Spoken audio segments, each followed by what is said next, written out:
कहते हैं यतो धर्म ततो जय। जहाँ धर्म होता है वहाँ विजय होता है। एक धर्म होता है सामान्य और दूसरा धर्म होता है विशेष। सामान्य धर्म में खिंचाव तनाव नहीं होता है। सामान्य धर्म में सबका अधिकार होता है। विशेष धर्म के अधिकारी भिन्न भिन्न होते हैं। जैसे सूर्य का सामान्य प्रकाश है, ये सामान्य प्रकाश सबको मिल जाता है। इस सामान्य प्रकाश में से विशेष विशेष फायदा उठाने वाले विशेष विशेष पौधे, पेड़ और बीज होते हैं। तो सामान्य में सबका सार छुपा हुआ होता है। फिर भी सामान्य वस्तु, सामान्य माना साधारण नहीं, सामान्य माना सर्वव्यापी, सर्वग्राही। तो एक सामान्य धर्म होता है जो सत्य, अहिंसा, अस्तेय, संयम, भगवत कीर्तन, भजन, पुण्य, दान, आत्म प्रतिकूलानि परिशामना आचरित, ये सब के लिए, सब जातियों के लिए, सब मजहबों के लिए, सब व्यक्तियों के लिए पालन करने योग्य धर्म है। विशेष धर्म में साधक की अपनी अपनी योग्यता होती है। किसी का मन अन्नमय कोश में होता है, तो ऐसे व्यक्ति के लिए तीर्थाटन और कठिन परिश्रम वाला साधन भजन ऐसे व्यक्ति के लिए ठीक है। किसी का मन प्राणमय कोश में होता है, तो ऐसे के लिए योग अभ्यास ज़्यादा फायदा करेगा। किसी का भावना में मन ज़्यादा रहता है, उसके लिए भक्ति मार्ग की बहुत सुंदर पसंदगी है। किसी का विचार प्रधान मन होता है, तो ऐसे लोगों के लिए आत्मा अनात्मा विचार, नश्वर क्या है, शाश्वत क्या है, शुद्ध क्या है, अशुद्ध क्या है, अपने साथ चलने वाला क्या है और छोड़कर जाने की कौन सी चीज है। ऐसे ही विद्या का लाभ होता है। प्रथम विद्या का लाभ, जिसको हम विद्या कहते हैं, विद्या से धर्म का लाभ होना चाहिए। धर्म वह है कि जो यहाँ भी हमें संतोष दे, आनंद दे, शांति दे और परलोक का भी द्वार खोल दे, वह धर्म है। तो विद्या का पहला लाभ है धर्म। दूसरा लाभ है भगवत प्राप्ति का रास्ता ठीक चुनने की कला दे। और तीसरा है आत्मज्ञान, नित्य नवीन रस की प्राप्ति। नित्य नवीन रस की प्राप्ति ये ब्रह्म विद्या का फल है, भगवत विद्या का फल है। भगवत तत्व का ज्ञान दे दे, भगवत प्रीति बढ़ा दे। और ऐहिक शुद्ध विद्या का फल ये है कि हमें धर्म का लाभ दिला दे। विज्ञान के साथ अगर धर्म नहीं होगा, विज्ञान के साथ अगर मानव धर्म समाज शास्त्र नहीं जोड़ा जाएगा, तत्व ज्ञान नहीं जोड़ा जाएगा, तो विज्ञान संसार को सुंदर बनाने की बजाय संसार को भयानक बना देगा। विज्ञान के साथ अगर आत्मज्ञान नहीं मिला है तो विज्ञान विनाश का साधन बन जाएगा। पहले मनुष्य के जीवन में धर्म का ज्ञान होना चाहिए। धर्म वह बात सिखाता है कि जैसा तू अपने को नहीं चाहता कि मैं दुखी हूँ, ऐसा दूसरे को दुखी करने का कारण, दुख देने का कारण मत बन। तू अपने को कोई ठगे ऐसा नहीं चाहता है, तू अपना अपमान नहीं चाहता है, अपना शोषण नहीं चाहता है, अपने को परेशान कोई कर दे ऐसा नहीं चाहता है, तो तू दूसरे को परेशानी हो ऐसा आचरण न कर। राजेंद्र बाबू भारत के प्रथम राष्ट्रपति विदुर कुटीर का उद्घाटन कर रहे थे और विदुर प्रतिमा का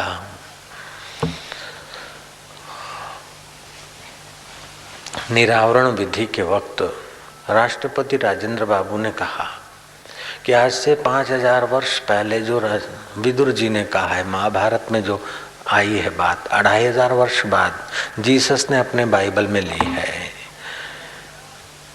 तो वह बात आई कि तू अपने साथ जैसा बर्ताव नहीं चाहता है ऐसा अनुचित बर्ताव दूसरे से न कर। तो विद्या का पहला फायदा है कि मानव शास्त्र का ज्ञान मिल जाए।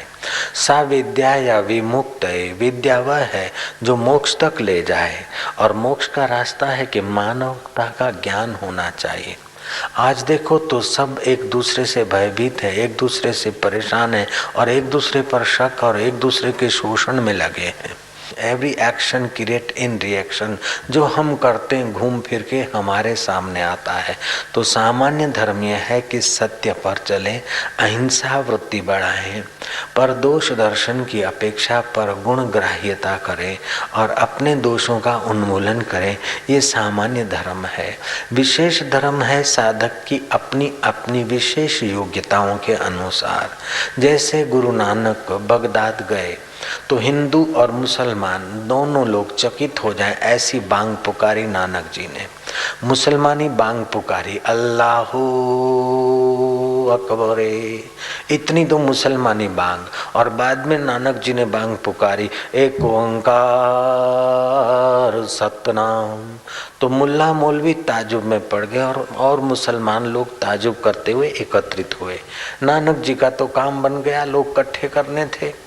वो जमाना माइक और एम्पलीफायर का नहीं रहा होगा, तो लोग इकट्ठे हो गए और नानक जी ने कहा तुम बांग तो पुकारते हो, अपने कान में उंगली डालकर तो चिल्लाते हो, लेकिन अपने हृदय में भी तो कुछ निगाह डालो कि अपने हृदय में द्वेष भरा है, अपने हृदय में अशांति भरी है, अपने हृदय में शोषण भरा है, तो अपने हृदय को भी शुद्ध करो। आवाज तो बाहर तक जाती है। कबीर जी ने ठीक कहा, कंकड़ पत्थर जोड़ के दीना मस्जिद बनाए, तापर मुल्ला चढ़ी बांग दे, क्या बहरा हुआ खुदा। तुम ऊंची ऊंची बांग देते हो, क्या खुदा बहरा हुआ है? तुम अपने हृदय में भी जो खुद ही है उस आत्मदेव को, उस खुदा को भी रिझाओ जो अपने हृदय में है परमेश्वर खुदा मालिक, वैसे का वैसा दूसरे के हृदय में है, तो दूसरे के हृदय का ख्याल करो। शाह हाफिज ने ठीक कहा है। मुसलमान धर्म का प्रसिद्ध फकीर हो गया शाह हाफिज। शाह हाफिज ने कहा कि ये इंसान तू 100 मंदिर तोड़ दे, तू 100 मस्जिद तोड़ दे, लेकिन जिंदा दिल मत सदाना, क्योंकि जिंदा दिल में खुदा खुद रहता है। तो सामान्य धर्म है कि अहिंसा, दूसरे के मन को ठेस न लगे, दूसरे के शरीर की पीड़ा का कारण हम न बने, दूसरे के ज्ञान में हम अवरोध न हो, ये अहिंसा है। तो शरीर से, मन से, कर्म से, वचन से किसी को कठिनाई न पहुंचाए, ये सामान्य धर्म है। विशेष धर्म है कि हम अपना अन्नमय कोश में अगर जीते हैं तो हमारे लिए परिश्रम वाली यात्राएं उचित होगी। हम अगर प्राणमय कोश में जीते हैं, थोड़ा अंतर्मुख हैं, तो हमारे लिए वो यात्राओं के साथ साथ प्राणायाम, आसन आदि हमारी उन्नति का मूल कारण होगा। अगर हम मनोमय कोश में जीते हैं तो भगवत भक्ति से हमारी शीघ्र उन्नति होगी। अगर हम विज्ञानमय या आनंदमय कोश में जीते हैं तो आत्म अनात्मा विचार करके कोई ब्रह्मवेता महापुरुष की अनुभूति को अपनी अनुभूति बनाने के लिए हमें मति को उस मार्ग में लगाना चाहिए। 4 युग और 3 गुण सदा बदलते रहते हैं। कभी कभार सतयुग में भी आदमी द्वापर या त्रेता या कलयुग के आदमी पाए जाते थे, सुने जाते थे, और कभी कभी सतयुग में भी, कलयुग में भी सतयुग के आदमी पाए जाते हैं। हमारे जीवन में भी कई बार, दिन में नहीं तो महीना में कई बार सतयुग आ जाता होगा, कई बार द्वापर, कई बार त्रेता और कई बार कलयुग आ जाता है। जब हम आलस्य में घिरे हों, निद्रा में घिरे हों, तंद्रा में घिरे हों, शोषण में घिरे हों, झूठ और कपट में हमारा चित्त लगता हो, तो हमें समझना चाहिए कि हम इस समय कलयुग में ही जी रहे हैं। जब हमारे मन में लोभ भी हो, थोड़ा मोह भी हो, थोड़ा बहुत सत्कर्म भी हो, थोड़ा बहुत भगवत भक्ति भी हो, समझना चाहिए कि हम त्रेता युग में हैं। जब हमारे मन में त्याग हो, थोड़ा बहुत वैराग्य हो, थोड़ा सुमरन हो, थोड़ा सदाचार हो और थोड़ा ऐहिक सुख की भी लालच हो, तो समझना चाहिए कि हम द्वापर युग में जी रहे हैं। जब हमारे चित्त में आत्मा अनात्मा का विवेक जाग गया हो और हमारे चित्त में आनंद के सिवाय, परमात्मा के सिवाय और किसी वस्तु का, सत्य के सिवाय और किसी वस्तु का, सत्य के सिवाय और किसी परिस्थिति का, सत्य के सिवाय और किसी पदार्थ का हमारे चित्त में महत्व न लगे, तो हमें समझना चाहिए कि इस समय हम सतयुग में हैं। ऐसी अवस्था में जब हमारा चित्त सतयुगी अवस्था का एहसास करता हो, उस समय अगर कोई सत्पुरुष मिल जाए तो थोड़ा सा ही उनकी संप्रेक्षण शक्ति का धक्का हमें तीनों गुणों से और चारों युगों से जो पार चीज है, उस पार चीज का साक्षात्कार करा देगा। उसको बोलते परब्रह्म परमात्मा का साक्षात्कार। यद गत्वा निवर्तन्ते तद्धाम परमम मम, जहाँ जाने के बाद फिर पुनरागमन नहीं होता है, वो मेरा परम धाम है, भगवान ने कहा। कुछ भगवान के अवतार होते हैं जो अलग अलग देश में, अलग अलग काल में, अलग अलग निमित्त को लेकर भगवान के अवतार होते हैं। इसीलिए उस परब्रह्म परमात्मा की अहेतु की कृपा का वर्णन करते हुए शास्त्रकारों ने भगवान के अवतारों की व्याख्या अलग अलग रूप से की है। एक होता है भगवान का नित्य अवतार, जैसे शंकराचार्य आए, वल्लभाचार्य आए, रामानुजाचार्य आए, कबीर जी आए, नानक जी आए, लीलाशाह बापू आए, या और भी कुछ महापुरुष आए, एकनाथ जी आए, ज्ञानेश्वर आए। ये से संत नित्य धरती पर आते रहते हैं। इससे भगवान का नित्य अवतरण संतों ने कहा है, शास्त्रों ने गाया है। इसे नित्य अवतार कहते हैं। जो किसी बड़े ऑपरेशन को लेकर आए, बड़े निमित्त को लेकर भगवान प्रकट हो, उसे नैमित्तिक अवतार कहते हैं। जैसे कृष्ण कंस को निमित्त लेकर आए, राम जी रावण का निमित्त लेकर आए, तो इसे नैमित्तिक अवतार कहते हैं। कुछ ऐसे अवतार होते हैं जिसे आवेश अवतार कहते हैं। भक्त को अत्यंत कष्ट पड़ रहा है और भगवान को आवेश हो गया भगवान किसी वस्तु से, जैसे हिरण्याकश्यपु के अति जुल्म से भगवान नरसिंह रूप लेकर आवेश अवतार हो गया। कभी कभी भगवान का प्रवेश अवतार भी होता है। किसी वस्तु में भगवान प्रविष्ट हो गए और भक्त को वहां से बचा लिया।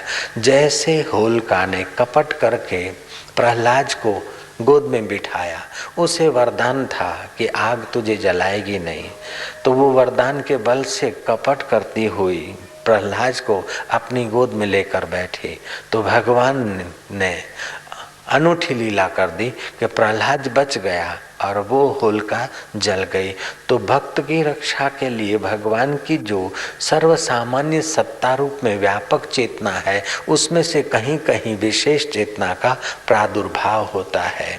जैसे सूर्य के किरण सामान्य रूप से सब जगह व्याप रहे हैं, हम हमारे हाथ में आईना लेकर भिन्न भिन्न जगह पर घुमाते हैं, तो सूर्य का ही प्रकाश लेकर हमारे आईने ने अलग अलग जगह पर प्रतिबिंब दिखा दिया।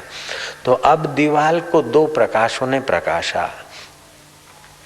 इस समय मेरे पास आईना हो और मैं धूप में खड़ा हूं, तो एक प्रकाश तो मंडप के चाहूं और सूर्य के प्रकाश ने तो प्रकाशा है, लेकिन आईने से मैं रिफ्लेक्स डालूं तो वहां विशेष प्रकाश होगा।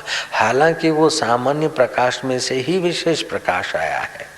ऐसे ही सर्वसामान्य अणु अणु में, प्राणी मात्र में जो परमेश्वर छुपा है, कोई विशेष साधक अपनी विशेष योग्यताएं विकसित करके उस परब्रह्म परमात्मा को साकार रूप में प्रकट कर लेता है, अंतर्यामी रूप में प्रकट कर लेता है, अर्चना अवतार में प्रकट कर लेता है। तो भगवान के ऐसे अवतार भी माने गए जिसको अर्चना अवतार कहा गया है। भक्त अर्चना करता है। अर्चना अवतार में भक्त की विशेषता होती है, भगवान की विशेषता नहीं होती है। भक्त जैसा भोजन अर्पण करे, जिस समय अर्पण करे, जो चीज अर्पण करे, भक्त के भाव की विशेषता होती है। फिर धन्ना जाट के सिलबट्टे से भी भगवान प्रकट हो सकते हैं और श्रीनाथ जी के मंदिर में भी भगवान प्रकट हो सकते हैं और साबरमती के मोटेरा आश्रम के उस पावड़ियों से भी, जलाशय में से भगवान प्रकट होकर शिवलाल के बेटे को, जैसे जल में डूबते हुए बच्चे को बाहर निकाल के उस भगवान अंतर्ध्यान हो गए। 1981 की घटना है।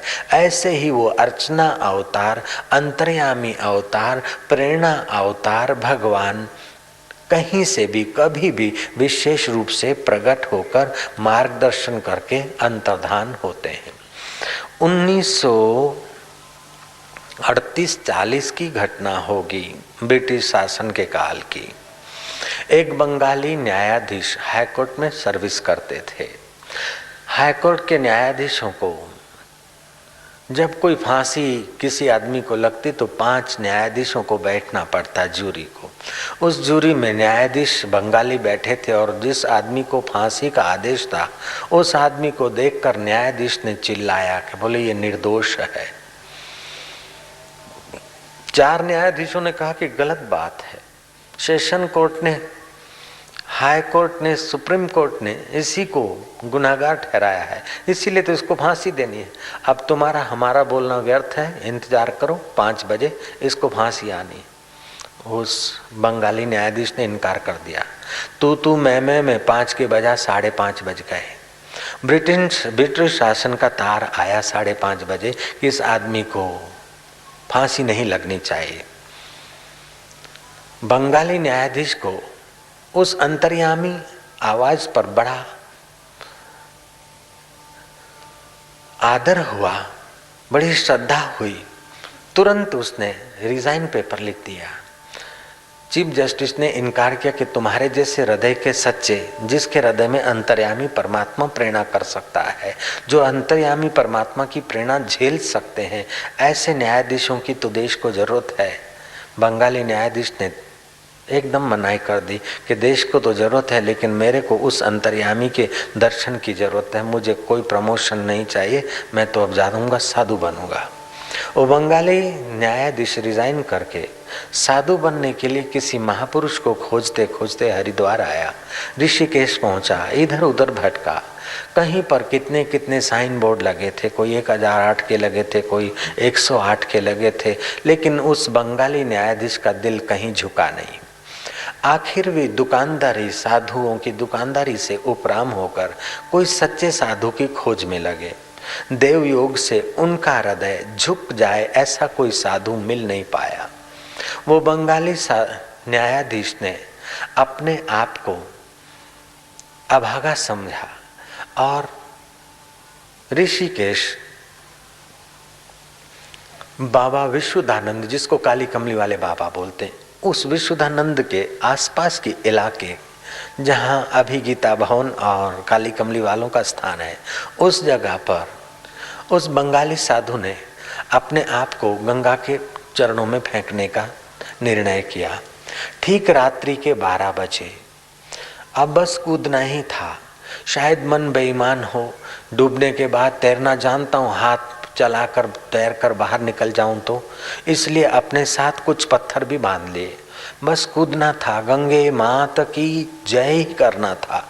पंजों के बल से उठ ही रहे थे, एड़ियां उठ चुकी थी, पंजों के बल खड़े थे और एकाएक प्रेरणा अवतार प्रकट हुआ। उस बंगाली न्यायाधीश का हाथ पकड़ता हुआ एक साधु वेश में भगवान का प्रेरणा अवतार प्रकट हुआ। भगवान ने कहा कि ऐ मूर्ख, आत्महत्या करता है लेकिन अहम त्याग नहीं करता है। गुरु नहीं मिला इसलिए आत्महत्या करता है। जा, मैं तेरा गुरु हूं, आज से नारायण नारायण जप कर। बस वो अंतर्ध्यान हो गया, प्रेरणा होता है। वही बंगाली न्यायाधीश यात्रा करते करते नर्मदा किनारे पहुंचे, चाणूद करनाली में। नारायण नाम का जप करते करते उस बंगाली न्यायाधीश का बाबा वेश धारण करना और नारायण नारायण रटना, उनका नाम नारायण बापू पड़ गया। बड़ौदा के आगे नर्मदा किनारा चाणोद करनाले, वो किसी पेड़ के नीचे बैठे रहते थे। अभी अभी उनका शरीर शांत हुआ, गए दिन गए वर्ष कुछ वर्ष पहले उनका शरीर शांत हुआ। तो वो नारायण बापू नारायण नारायण सुमरण करते थे और नारायण नारायण सुमरण करते थे। प्राणी मात्र को नारायण का स्वरूप समझते। वे पुरुष अगर किसी के घर की भिक्षा खा लेते, भोजन पा लेते, तो उस घर में सुख शांति लहलाने लगती। लोगों ने बड़ा प्रयास किया कि हमारे घर की भिक्षा ले, सब सोचते थे हमारे घर की भिक्षा ले। आखिर चाणोद करनाली जैसा नगर में किस किस की भिक्षा ले। तो बाबा ने ये जाहिर कर दिया कि जो नारायण नाम का कीर्तन करते करते मेरे को भिक्षा के लिए आमंत्रण देने को आए और ले चले अपने घर, तो उनके घर की रूखी सूखी भिक्षा ले लूँगा और फिर उसमें सब्जी में तेल या घी या कुछ मिर्च मसाला होता तो वो यमुना जी में एक बार अपने वस्त्र में भिक्षा को डालकर गोता लगवा देते और सादी सूदी भिक्षा वो पाते थे। भजन करने वाले साधु के लिए अधिक तेल, अधिक भुना हुआ, तला हुआ, ये सब वर्जित है। तो ऐसा समझते हुए उस बाबा ने ये नियम बनाया। फिर भी नियम बनाए तब भी लोगों का तो बहुत आग्रह रहता, अब किस किस के घर की भिक्षा ले। तो उसमें से भी चुने हुए आदमी आज एक के घर तो फिर घूमते घामते 100 दिन के बाद 200 दिन के बाद किसी के घर की भिक्षा का अवसर उनको मिलता था। ऐसा होने पर भी उस बाबा की नारायण निष्ठा, भूतपूर्व वो हाईकोर्ट के जज थे और भगवान अवतरित होकर प्रेरणा अवतार ने प्रेरणा देकर अंतर्धान हो गए। तो ऐसी खबर होने पर लोगों की श्रद्धा बढ़ गई। तो भीड़ भाड़ बढ़ने से उस बाबा को वहां थोड़ा विक्षेप होने लगा। प्रारब्ध वेग तक ज्ञान होने पर भी विक्षेप की अवस्थाएं बनी रहती है। भक्ति मार्ग वाला साधु विक्षेप भगवान के गुणगान करते करते विक्षेप को मिटाता है। योग मार्ग का ज्ञानी समाधि करते हुए विक्षेप को हटा देता है। लेकिन ज्ञान मार्ग का तत्वचिंतक ब्रह्मवेता चालू विक्षेप में तत्व का चिंतन करता है कि ऐसा कोई प्राणी पदार्थ वास्तविक रूप में बना ही नहीं जो मुझ चैतन्य स्वरूप को विक्षिप्त कर सके।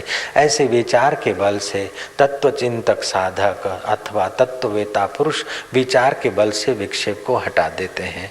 और कुछ भक्त लोग स्थलांतर करके भी विक्षेप को हटा देते हैं। जहाँ भक्ति में भंग पड़े उस स्थान का त्याग करके और कोई जगह पर रवाना हो जाते। कुछ भक्तों का ऐसा स्वभाव होता है। तो नारायण स्वामी भूतपूर्व बंगाली बाबा, अभी नारायण स्वामी, नारायण बापू लोग उनको बोलते थे, वे बद्री का आश्रम के तरफ चल पड़े और वहां अज्ञातवास करने लगे। धीरे धीरे यात्रियों के आने जाने से नारायण बापू का थोड़ा सा परिचय हो गया और जाकर गांव में लोगों ने खबर कर दी। गांव के लोगों को पता चला तो कुछ लोग गिने गिनाए, खास उनके जो भक्त, वे लोग आए बद्रीनाथ में, बाबा जी हमारी भिक्षा ग्रहण करो, हमारी भिक्षा ग्रहण करो। बाबा ने कहा भिक्षा तो मैं उनकी ग्रहण करूंगा जो भिक्षा पवित्रता से बनाएंगे और भगवान बद्रीनाथ को भोग लगाएंगे। अगर बद्रीनाथ खाएंगे तब हम खाएंगे, नहीं तो नहीं खाते। बाबा ने एक अड़ंगा लगाया ताकि रोज की खटपट मिट जाए। लोगों ने मिलकर भिक्षा बनाई। बद्रीनाथ भगवान को भोग लगाने गए, भोग तो लगाया, लेकिन जैसे पुजारी लोग भोग लगाकर उठा लाते हैं ऐसा ही भोग वापस लाया गया। बाबा ने इनकार कर दिया कि ठाकुर जी ने ग्रहण नहीं किया, ठाकुर जी ने नहीं खाया है, ये तो केवल भावना से खिला कर आए हो, सचमुच ठाकुर जी ने नहीं खाया। ठाकुर जी सचमुच खाएंगे तभी हम खाते। फिर से भोजन बनाया गया और खूब चाव से बनाया गया और बाबा जी ने कह दिया ठाकुर जी खाएंगे, तो खास चुने हुए भक्तों के द्वारा ही भोजन बनाया गया। तो महाराज, घटना कहती है, कथा कहती है कि दूसरी बार जब भोजन बनाया गया तब जैसे बड़े लोग भोजन खाते हैं, थोड़ा सा वो चीज़ उठाई, थोड़ा सा वो चीज़ उठाई, थाली में से थोड़ी वो चीज़ उठाई, ऐसे भगवान बद्री विशाल के आगे रखे हुए उस प्रसाद में से थोड़ा बहुत ठाकुर जी ने स्वीकार किया। ऐसे भोजन की थालियों से लक्षण प्राप्त हुए, तब बाबा जी ने, नारायण बापू ने भोजन किया। गीताया श्लोकपाठेन गीताया श्लोकपाठेन गोविन्द स्मृतिकीर्तनात् गोविन्द स्मृतिकीर्तनात् साधुदर्शनमात्रेण साधुदर्शनमात्रेण तीर्थकोटिफलं लभेत तीर्थकोटिफलं लभेत। हरि ओम्।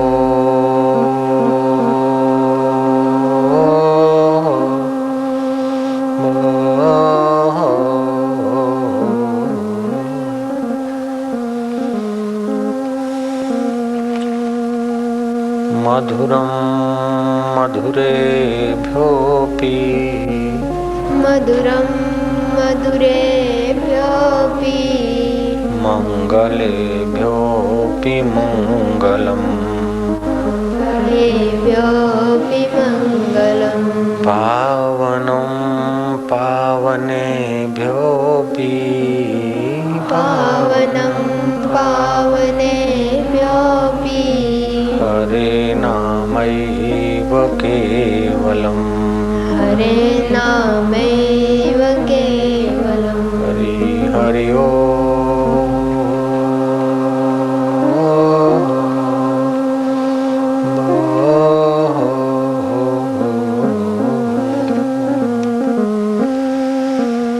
अशोचानान्वशोचस्त्वम् अशोचानानशोचस्त्वम् प्रज्ञावादस्य भाषसे प्रज्ञावादस्य भाषसे गतासुन् गतासुन्नस्य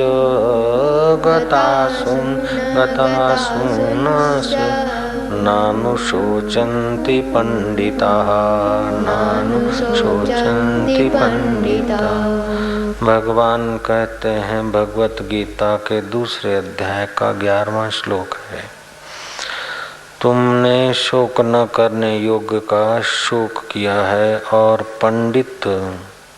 पंडिताई की बात कह रहे हो, परंतु जिनके प्राण चले गए हैं और जिनके प्राण नहीं गए उनके लिए पंडित लोग शोक नहीं करते हैं।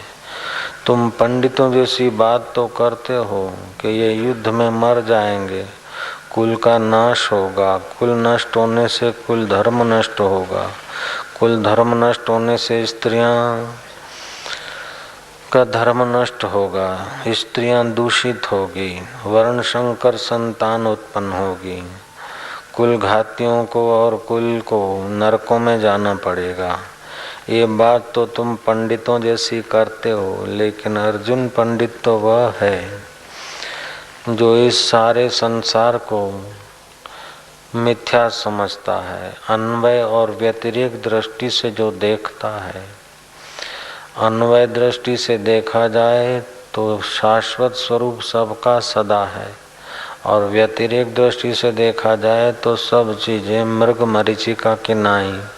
जैसे जल में बुलबुला उपजे बिन से नीत, जग रचना तैसी रची जान ले रे मीत। जैसे जल में बुलबुले पैदा हो के मिट जाते हैं, ऐसे ये जगत और जगत के लोक, जगत और जगत की सुविधाएं, जगत और जगत की खटपटें, जगत और जगत की वाहवाहियाँ, जगत और जगत की उपलब्धियाँ ऐसे ही हैं जैसे पानी में बुलबुले पैदा हो के लीन हो जाए। तो जो पानी में बुलबुले पैदा होते हैं तो उसका बुद्धिमान शोक नहीं करते, और लीन हो जाते तो शोक नहीं करते। मूल धातु तो पानी है, मूल वस्तु तो पानी है। ये अन्वय हुआ। बुलबुले नहीं थे तब भी पानी था, बुलबुले हैं, नाच रहे हैं, छोटे हैं, बड़े हैं, टकरा रहे हैं, तभी भी पानी है, और लीन हो गए तभी भी पानी है। ऐसे ही अर्जुन, ये भीष्म पितामह, द्रोणाचार्य, कृपाचार्य आदि जो तुम कहते हो, ये तत्व से देखा जाए तो कभी मरते नहीं हैं, और वास्तविक में देखा जाए तो ये अभी तुम्हारे सामने है। युद्ध में के निमित्त से नहीं मरेंगे तो और निमित्त से मरेंगे, लेकिन दुर्योधन और शाकुनी जैसे निमित्त आतताइयों के साथ देने वाले हैं। जब आतताई और आतताइयों के साथियों को अगर युद्ध में नहीं मारोगे तो तुम्हारे को दोष लगेगा, तुम्हारा क्षत्रिय धर्म है।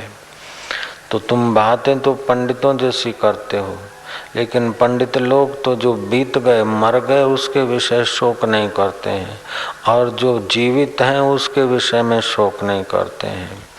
जो मर गए उसके विषय में तो साधु भी शोक नहीं करते। जिनको घर बार छोड़ दिया, फिर तुम्हारे दादा मर गए या तुम्हारे भाई मर गए या तुम्हारा काका मर गए, तो साधु भी शोक नहीं करते। और आम आदमी भी जो बीत गए, जो गुजर गए, जो मर गए, उनके लिए शोक नहीं करते हैं, लेकिन वर्तमान में है उनके लिए वो शोक करते हैं। संसारी आदमी के बेटा सेवा नहीं करता है, बेटा मूर्ख है, या पत्नी झगड़ाखोर है, या पत्नी मर गई है, पत्नी बीमार है, या ये वस्तु चली गई है, ये चली जाएगी। तो साधारण आदमी बीते हुए का शोक नहीं करता। अत्यंत साधारण आदमी तो बीते हुए का भी शोक करता है और वर्तमान की वस्तुओं की शोक की खाई में गिरता है। बुद्धिमान आदमी गुजरे हुए का शोक नहीं करता है, लेकिन वर्तमान का शोक करता है।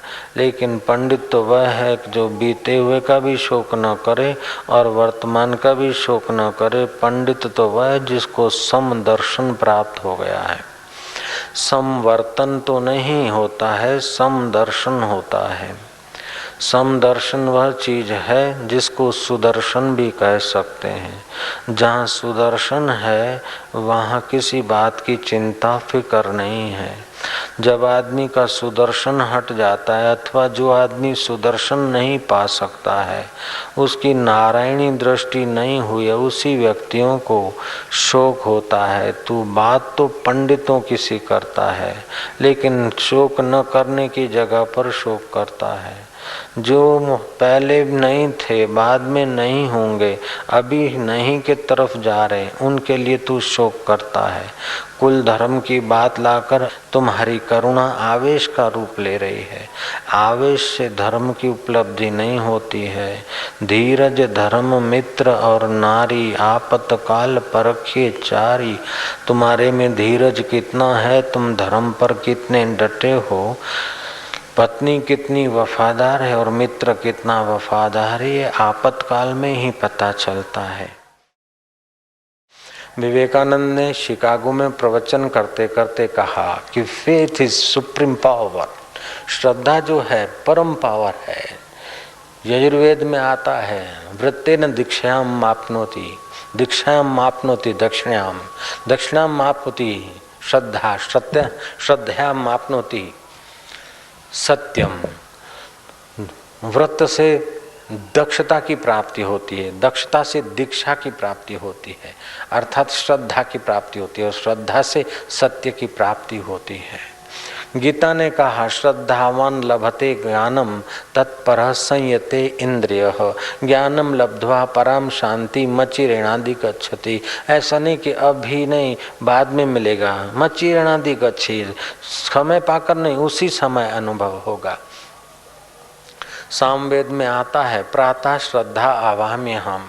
हे श्रद्धा देवी, प्रातः काल हम तेरा आवाहन करते हैं, हमारे हृदय को छोड़कर कभी कहीं नहीं जाना। हे श्रद्धा देवी, मध्याह्न काल में भी प्रार्थना किया जाता है, मध्याह्न काले श्रद्धा आवाहम्य हम। मध्याह्न काल में हे श्रद्धा देवी, मध्याह्न संध्या के समय भी हम तेरा आह्वान करते हैं, हमारा हृदय छोड़कर कहीं नहीं जाना। जिसके हृदय में श्रद्धा नहीं हो तो कौवे से भी बदतर है। श्रद्धा जिसके हृदय में रहती है उसको स्नेह से पूर्ण करती है। श्रद्धा निर्बल का बल है और संबल भी है। श्रद्धाहीन व्यक्ति न योगी हो सकता है, न भक्त हो सकता है, न धर्मात्मा हो सकता है, न पुण्यात्मा हो सकता है, न महात्मा हो सकता है। श्रद्धा होने के लिए भी महात्मा होने के लिए भी श्रद्धा चाहिए, धर्मात्मा होने के लिए भी श्रद्धा चाहिए, पुण्यात्मा होने के लिए भी श्रद्धा चाहिए, दिव्यात्मा होने के लिए भी श्रद्धा चाहिए, योगी होने के लिए भी श्रद्धा चाहिए, भक्त होने के लिए भी श्रद्धा चाहिए, अरे हैं बेटा होने के लिए भी श्रद्धा चाहिए। बाबा जी बेटा होने के लिए श्रद्धा चाहिए, ये बात समझ में नहीं आई। ये तो सीधी बात है भैया। माँ ने कहा कि ये तुम्हारा बाप है, तभी तुमने माना, तुमने बाप को देखा थोड़ी। ये भी तो श्रद्धा से मानना पड़ता कि ये मेरा बाप है। जयराम जी बोलना पड़ेगा। जो लोग बोलते हैं ये फलाना माँ आदमी अंधश्रद्धालु है, फलाना अंधश्रद्धालु है, आचार्य विनोबा भावे लिखते हैं कि क्या श्रद्धा ने ही अंधा होने का ठेका लिया है? अंधश्रद्धा कहना भी तो अंधश्रद्धा है। हकीकत में तो वे लोग श्रद्धालु हैं जो लोग अनदेखी चीज पर विश्वास करते हैं, वे श्रद्धालु हैं। अंधश्रद्धालु कहने वालों को ये पूछो कि तुम जो अंधश्रद्धालु कहते हो तो किस बात पर कहते हो कि अंधश्रद्धालु? अंधश्रद्धा कहने का तुम्हारे पास अधिकार क्या है, साधन क्या है? अरे अव्यक्त को व्यक्त करने का जो साधन है उसको श्रद्धा बोलते हैं। अगोचर को सगोचर करने के साधन को श्रद्धा बोलते हैं। और जिसको अपने जीवन पर, अपने आप पर श्रद्धा नहीं, शास्त्र पर श्रद्धा नहीं, महापुरुषों पर श्रद्धा नहीं, उसका जीवन तो घोर नास्तिक हो जाएगा। श्रद्धावान लभते ज्ञानम। तीर्थ में भी श्रद्धा के बल से ही आदमी खींचा आता है। फिर भी तीर्थ में जाने पर भी अश्रद्धा हो जाती तो उसके कई कारण हैं। एक तो नास्तिकवाद की हवा, दूसरा मति की अल्पज्ञता, तीसरा घोर कर्मी लोगों का तीर्थों में निवास और चिटिंग व्यवस्था जयराम जी की, चौथा साधु वेश में छुपे हुए धूर्त अथवा साधु वेश में भिखमंगे घुस जाते हैं, इसलिए भी लोगों की तीर्थ में से श्रद्धा थोड़ी डामाडोल हो जाती है। तीर्थ में श्रद्धा के साथ अगर संयम हो, श्रद्धा के साथ अगर तत्परता हो तो तीर्थ वो चीज है कि हजारों हजारों जन्मों के पाप ताप को काट कर इस जीवात्मा को निष्कलंक परमात्मा के साक्षात्कार के लायक बना सकता है।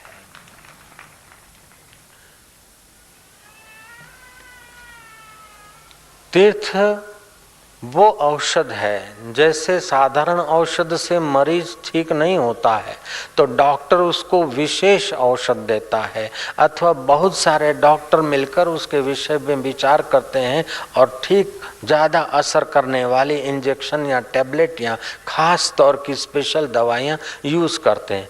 ऐसे जिसका मन संसार के रोग से, काम क्रोध से, लोभ मोह से, मद अहंकार से, मेरी तेरी की उन बीमारियों से जिसका चित्त जकड़ा है, ऐसा व्यक्ति भी तीर्थ के सामूहिक डॉक्टरों की भीड़ में आ जाता है। जय राम जी की। तीर्थ है सामूहिक डॉक्टर मिल जाए।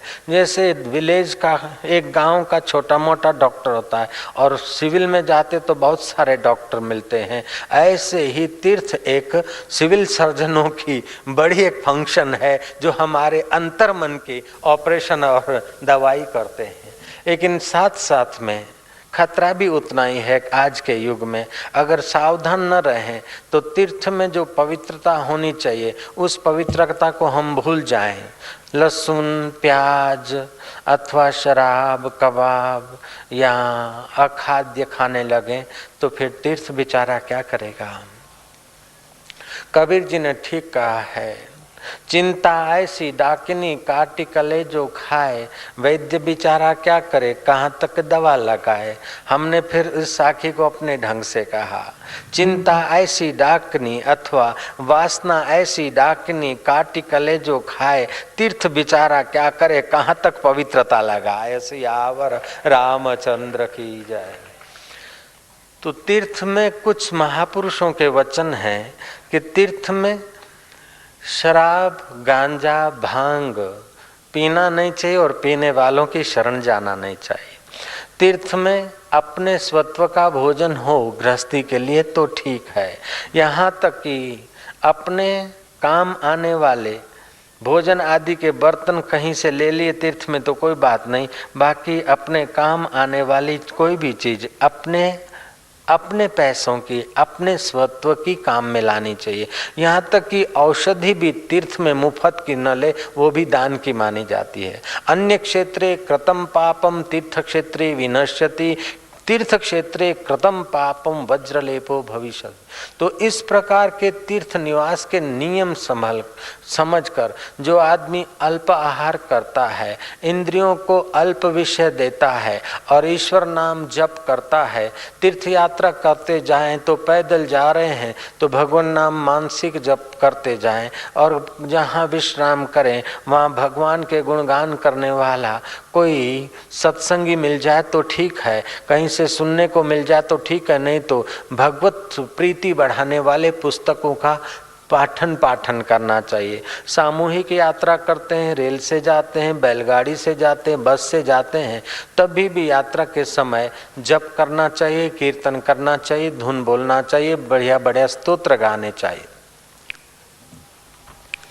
जैसे बारात में जाने से बाराती बारात में पहुंचे उसके पहले बाराती अपने कपड़े सजा धजा के जाता है, ऐसे तीर्थ में जाएं, भगवत प्राप्ति के रास्ते जाएं तो अपने अंतःकरण को सजाते जाते भगवान आनंद स्वरूप है, भगवान सुख स्वरूप है, भगवान प्रेम स्वरूप है, भगवान प्राणी मात्र का आधार है, और उस जगत आधार को हम जागृत करने की उस पवित्र जगह पर जा रहे हैं। ऐसे भाव से भरकर जो जाता है तीर्थ में और पवित्रता से संयम से रहता है तो उसका चित्त पवित्र होता है। तीर्थ में भी साधुओं को खोज लेना, सत्पुरुषों को खोज लेना और उन महापुरुषों की ज्ञान गंगा में नहाना, वो अनंत गुना फल माना गया है। एक तो तीर्थ क्षेत्र, फिर ज्ञान गंगा में नहाना। मैंने सुनी है वो प्राचीन कथा कि एक महात्मा थे, उन्होंने स्वप्न देखा, गंगा का कुंभ मेला पूरा हुआ था। उन दिनों में वो महात्मा ने स्वप्न देखा, आपस में तीर्थ देवता सब इकट्ठे हुए, प्रयाग भी आया, गंगा जी भी, रुद्र प्रयाग, देव प्रयाग आदि भी आए हैं। बहुत सारे तीर्थ आपस में चर्चा कर रहे हैं कि इस समय सबसे अधिक पुण्य किसको हुआ। कईयों की व्याख्या होते होते आखिर सबसे अधिक पुण्य हुआ है रामू चमार को। रामू चमार जो केरल रहता है उसको अधिक से अधिक पुण्य हुआ है तीर्थ नहाने का। महात्मा तो दृढ़ निश्चय होते हैं, रामू चमार केरल में फलाने गांव में, उसको तीर्थों में सबसे अधिक पुण्य हुआ है। तीर्थ स्वयं उसकी प्रशंसा कर रहे। महात्मा चल पड़े रामू के दर्शन करने को। चलते चलते महात्मा पुरुष हैं, आज यहाँ कल वहाँ से करते करते कई महीनों के बाद वो केरल पहुँचे। फलाने गांव में रामू चमार रहते हैं, बोले रहते हैं। उसको महात्मा कहते कि भाई तू बाहर से तो ये चप्पल सीने का धंधा करता है, लेकिन तूने ऐसा कैसा तीर्थ में स्नान किया था, कौन सा मंत्र बोलकर तू तीर्थों में नहाया था, कौन से दिन तू तीर्थों में गोता मारा था। बोले महाराज मैं और तीर्थ। महाराज ऐसे करते रामू के आंखों से आंसू झड़ पड़े। बोले महाराज तीर्थ में मैं नहीं जा पाया, मैंने सुना था कि गंगा में कुंभ होने वाला है, 12 वर्षीय कुंभ स्नान में गंगा किनारे नहाने जाऊंगा, और इसलिए महाराज मैं रोज का एक आना, आज के 6 नए पैसे, पुराने जमाने का 1 आना, मैं रोज का 1 आना निकालता था, जाऊंगा तीर्थ में, नहाऊंगा, सत्कर्म करूंगा। लेकिन महाराज मैं नहीं जा पाया। मेरी पत्नी, आज से 6 महीना पहले की बात है महाराज, मेरी पत्नी माँ होने वाली थी। जो माँ होने वाली होती है गर्भिणी स्त्री, उसकी कोई इच्छा हो तो पूरी की जाती है, प्रयत्न करके पूरी करना चाहिए, शास्त्रीय इच्छा हो उसकी। ऐसा नहीं कि बोले फिल्म ले चलो और तुम ले जाओ तो छोरा फिर बदमाश पैदा हो जाएगा। जयराम जी की शास्त्रीय इच्छा, जयराम जी तो बोला करो नारायण नारायण, बोलो ना नारायण नारायण नारायण नारायण। रामू कहता है कि महाराज मैंने एक आना करके कुछ रुपए इकट्ठे किए थे, मेरी पत्नी माँ होने वाली थी, तो पड़ोस में कहीं से सुगंध आ रही थी मेथी की सब्जी की, मेरी पत्नी ने कहा कि मुझे ये सब्जी खानी। मैं पड़ोसी के घर गया, मैं कहा मेथी की सब्जी आपने बनाई है, मेरी पत्नी की इच्छा है थोड़ा सा साग दे दीजिएगा, मेरे घर का तो आप नहीं खाएंगे, इसलिए मैं उधारा नहीं मांगता हूँ, ऐसे भेंट में मांग रहा हूँ। उन लोगों ने कहा कि भेंट में तो मांग रहे हो लेकिन तुम्हारे खाने लायक नहीं है। मैंने कहा क्यों? बोले शुद्ध नहीं है। भाई मैं तो चमार हूँ, मेरे लिए शुद्धि अशुद्धि, मैं कोई सन्यासी या ब्राह्मण थोड़े हूँ, मैं तो राम हूँ चमार, मेरे लिए पवित्र अपवित्र क्या है, दे दीजिए। उन्होंने कहा कि ले जाओ तो ले जाओ, लेकिन हमारे घर में पिछले कुछ दिनों से आय का साधन बंद हो गया है, इसीलिए शमशान में कोई आदमी अपने पूर्वजों की पसंद सब्जी मेथी छोड़ गया था और हम शमशान से उठा कर लाए हैं। और आलू 2-4 थे, पड़े थे घर में, उनको मिलाकर सब्जी बनाकर खा रहे हैं। उस गरीब की आंखों से आंसू टपक पड़े। बाबा जी, मैं मेथी की सब्जी तो लाया उसके घर से, लेकिन मेरा दिल माना नहीं गंगा जाने को। मैंने गंगा स्नान के लिए जो पैसे इकट्ठे किए थे, बाबा जी मैं चुपचाप उसके घर रात्रि के समय सीधा सामान और कुछ पैसे छोड़कर आ गया। दिन को ले जाऊं तो लोग क्या कहें कि मोची से पैसा ले रहा है, वो बेचारा लेता नहीं। इसलिए जैसे बाबा चोर चोरी करने को रात को जाता है ना, ऐसी मैं उसके घर की हालत देखकर मैं उसको दे आया, उसके घर छोड़ आया। बाबा जी कुछ दिनों के बाद मैंने सुना था कि कुंभ का तीर्थ चालू हो गया है, और मेरे को स्वप्न हुआ भगवान नारायण लक्ष्मी सहित पधारे हैं स्वप्न में, मुस्कुरा कर रहे, मुझे आशीर्वाद दे रहे कि वत्स तूने सारे तीर्थों का स्नान कर लिया है, वत्स हम तुझ पर बहुत प्रसन्न हैं, तूने महातीर्थ किया है बेटा। बस महाराज मैंने गंगा जी के दर्शन तो नहीं किए, लेकिन मेरे हृदय से तब से संतोष हुआ है कि मैंने अपने जीवन में कोई तीर्थ किया है, किसी गरीब के आंसू पहुँचे हैं, किसी अनाथ की सेवा में मैंने अपने अर्थ को सार्थक किया है। महाराज मैंने दूसरा तीर्थ तो कोई नहीं किया, लेकिन ऐसा एक तीर्थ किया कि किसी कुटुंब की एकदम दयाजनक स्थिति थी और उस दयालु की यात्रा का खर्च मैंने उनकी जीवन की यात्रा में लगा दिया।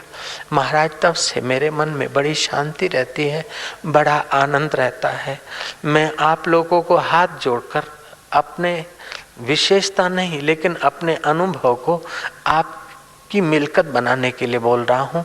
हम घर में थे तो रोज पूजा किए बिना हम कभी पानी नहीं पीते, कहीं जाते तो ठाकुर जी साथ में होते, सेवा करके बाद में पूजा करके बाद में पानी पीते। घर में रहते तो शिवालय की पूजा करने के बाद पानी पीते। एक बार हम शिव मंदिर जा रहे थे, सुबह के 9 बजे थे, 9:30। रास्ते में एक युवान पड़ा था, लोग किनारा करके निकल जाते थे। कोई बोलता था इसने दारू पिया है, कोई बोलता है मर गया, कोई बोलता है पागल है। मैंने शिव पूजा का कलश किनारे रख दिया, उस जवान को हिलाया, बाबा भाई भाई, तो उस जो पूजा का पानी था उसके मुंह में डाला, उसमें थोड़ी चेतना आई। पूजा का दूध था वो उसको पिला दिया।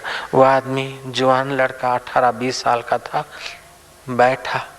मैंने उससे पूछा क्या? उसने बोला बहुत भूख लगी। शिव जी की पूजा छोड़कर हम घर में अपने हिस्से का जो सीरा वीरा जो कुछ नाश्ता बना था वो ले आए, उसको खिलाया। फिर उससे उसकी हमने राम कहानी पूछी। उसने कहा कि बाबूजी उस समय हमारा साधु वेश नहीं था, आज से 29 साल पहले की बात है। बाबूजी हम बिहार के हैं, मेरा पिता मर गया और मेरा काका, हम गरीब हैं, काका दिन रात मेरे को डांटता था, कमाता नहीं, मुफ्त का खाता है, गाली देता था। और मेरे को कोई नौकरी धंधा नहीं, तो मैं भटकता गुजरात का नाम सुना था, तो कालूपुर स्टेशन पर पहुंचा, वहाँ मजदूरी चाहा लेकिन कूलियों ने मेरे को मार भगाया। फिर पैदल पैदल चलते मणिनगर स्टेशन पर कहीं मजूरी मिल जाएगी, वहाँ कूली न होंगे तो मेरे को मिल जाएगा, अथवा 2-4 कूली होंगे तो हाथा जोड़ी करके कुछ मजूरी कर लूँगा। इस विचार से मैं कालूपुर से पैदल आ रहा था और यहाँ भालकिया बस स्टैंड के पास रामूलिया बिल्डिंग में हम लोग रहते थे, तब की बात। मेरे को चक्कर आए, हम गिर पड़े और दूसरा कुछ नहीं, मैंने दारू भी नहीं पिया है और मेरे को मूर्छा भी नहीं आई, भूख था उसलिए बाबूजी ये हालत। हमारे अपने खर्ची के जो पैसे थे उसकी सेवा में लगा दिया, उसको पैदल रिक्शा में बिठाकर जहाँ जाना था वहाँ भेज दिया। दूसरे दिन ऐसा भीतर से तूफान चला, मानो शिव जी की पूजा करते करते अंतर्यामी शिव कह रहा है कि बेटा मैं प्रसन्न हूँ, कल की तेरी पूजा मेरी स्वीकार हो गई, मैं बहुत प्रसन्न हूँ। ऐसा अगर तू मुझ ऐसा व्यवहार करेगा तो तू मुझसे जल्दी मिलेगा, मैं तेरे जैसों को चाहता हूँ। मैं कहा ये कौन बोल रहा है कि जो तेरे को पूजा की प्रेरणा दे रहा था, जो तेरे साथ है वो ही बोल रहा है।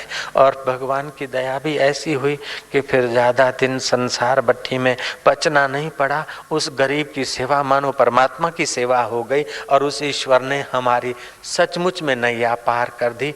जो आपके सामने हम बैठे, ऐसे जीवन में थोड़े छोटे मोटे और भी प्रसंग आते हैं, तो किसी गरीब गुरबे की सेवा मिल जाए, कोई साधु सच्चे महान पुरुष की सेवा मिल जाए, माता पिता की सेवा मिल जाए और परमात्मा का ध्यान मिल जाए, संयम और सदाचार मिल जाए, आजीविका के लिए खाना पीना कोई मना नहीं है तीर्थ में, लेकिन सोडा लेमन अभक्ष भक्ष और ये चरस गांजा आदि, इससे तीर्थत्व का प्रभाव कम होता है और हमारा पुण्य भी कम होता है। जप करे, ध्यान करे, स्मरण करे, गपसप हम लोग न लगाए, न किसी की निंदा करे, न किसी की निंदा सुने, न किसी का बुरा सोचे, न किसी का बुरा करे, तो हमारा समय सार्थक होगा। तीर्थ आदमी को आध्यात्मिक प्रसाद पाने के लिए एक भूमिका बना देता है, फिर उस भूमिका में वो कितना आगे चलता है वो उसके हाथ की बात है। जैसे स्कूल आदमी को विद्या की भूमिका तो देता है, लेकिन विद्यार्थी 4 क्लास पढ़ के निकल जाता है, 2 क्लास पढ़ता है, 1 क्लास पढ़ता है अथवा कि PhD तक पढ़ता है, उसकी मर्जी की बात है। ऐसे तीर्थ में आध्यात्मिकता का श्री गणेश भी होता है, कुछ प्रोग्रेस भी होता है। साधक और जिज्ञासु उच्च कोटि के महात्माओं को खोजकर विवेक वैराग्य में बढ़ोतरी भी करते हैं और जिज्ञासु लोग को शंका समाधान करके अपने चित्त के प्रसाद को भी पा लेते हैं। यहाँ भगवान अर्जुन को कहते हैं तू बात पंडित की सी करता है कि कुल धर्म नाश हो जाएगा, स्त्रियों का व्यवहार दूषित हो जाएगा, पितरों का ये हो जाएगा, वर्णशंकर समाज पैदा हो जाएगा।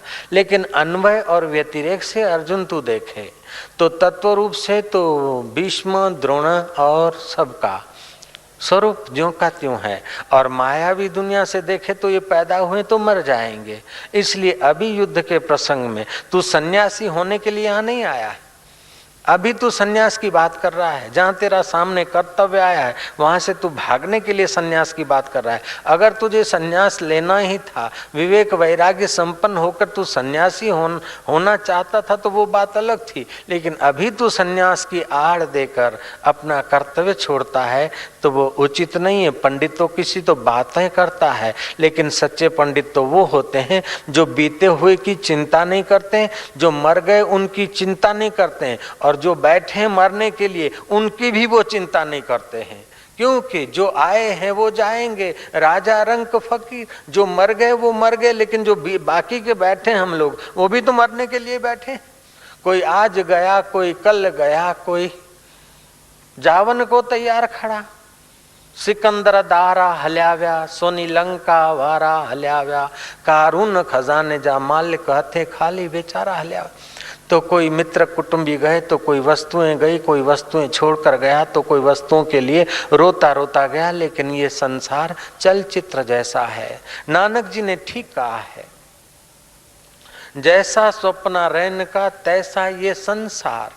जागो लोको मत सुओ, ना करो नींद से प्यार, जैसा सपना रैन का ऐसा ये संसार, ये कबीर जी ने कहा है। नानक जी ने कहा जैसे जल में बुलबुला, उपजे बिन से नीत, जग रचना तैसी रची, जान ले रे मीत। जैसे बुलबुला पैदा होता है जलाशय में, और जलाशय में उछलता कूदता और लीन हो जाता है, जगत की रचना ऐसी होती है। जैसे कोई पोस्ट मास्टर है अथवा कोई मुनीम है, तो मुनीम और पोस्ट मास्टर अपना कर्तव्य किए जाएं, लेकिन पोस्ट मास्टर का आग्रह नहीं होता है कि सरकार आदेश कर दे कि यहाँ पोस्ट कार्ड ज़्यादा हैं तो यहाँ से उठाकर फलानी पोस्ट ऑफिस में भेज दो, अथवा यहाँ रुपए ज़्यादा जमा हो गए तो फलानी पोस्ट ऑफिस में भेज दो। तो पोस्ट मास्टर अगर कह दे कि नहीं मेरी पोस्ट में इतने रुपए आए तो मैं घर ले जाऊँगा, ये मेरे ही हो गए। मुनीम कह दे कि मेरे इस फर्म में आए तो मैं अपनी फर्म में रखूँगा, अपने पास ही रखूँगा। एक सेठ है, बहुत सारी फर्में हैं, अब सेठ कह देता है मुनीम को कि 2 लाख इधर भेज दो, 5 लाख इधर भेज दो, तो मुनीम का कर्तव्य भेज दे। अगर मुनीम ना कहता है अथवा पोस्ट मास्टर ना कहता है तो दंड के पात्र होते हैं। ऐसे ही भगवान की विशाल सृष्टि है। भीष्म द्रोणाचार्य यहाँ से उठाकर वहाँ रखे गए, वहाँ से उठाकर वहाँ हट रखे गए। इसमें तू दुराग्रह करेगा तो थोड़े चलेगा। जो उसकी व्यवस्था जिसके निमित्त से, जैसे पोस्ट मास्टर का सामान जिसके निमित्त उठवाना चाहे सरकार, अथवा मुनीम के वहाँ से सामान जिसके निमित्त उठवाना चाहे सेठ, ऐसे तेरे निमित्त से वो विराट इनको उठवाकर स्वर्ग में ले जाना चाहता है, तो तू मना क्यों कर सकता है? जयराम जी तो बोलना पड़ेगा।